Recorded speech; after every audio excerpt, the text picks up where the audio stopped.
Hi guys, ఈరోజు Maggi preparation.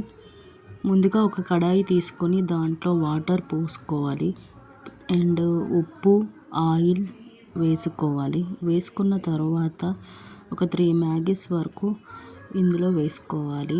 వేసుకొని బాగా కలుపుకోవాలి. ఇలా బాయిల్డ్ అవుతుంది. బాయిల్ అయిన తర్వాత ఇలా తీసి పక్కన పెట్టుకోవాలి. తర్వాత అదే కడాయిలో కొద్దిగంత నూనె వేసుకొని కొంచెం హీట్ అయిన తర్వాత ఒక ఎగ్ని వేసుకోవాలి. వేసుకొని బాగా బీట్ చేసుకోవాలి.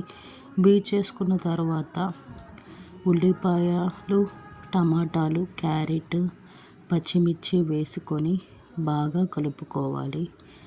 మొత్తం కలుపుకోవాలి. కలుపుకున్న తర్వాత కొంచెం పసుపు అండ్ రుచికి సరిపడా ఉప్పు, 1.5 స్పూన్ కారం వేసుకోవాలి. వేసుకొని బాగా కలుపుకోవాలి. మ్యాగీ మసాలా ప్యాకెట్ కూడా వేసుకొని మొత్తం అంతా పట్టే విధంగా కలుపుకోవాలి. కలుపుకున్న తర్వాత బాయిల్ చేసిన మ్యాగీని కూడా దాంట్లో వేసుకొని బాగా కలుపుకోవాలి. అంతే అండి, మ్యాగీ రెడీ.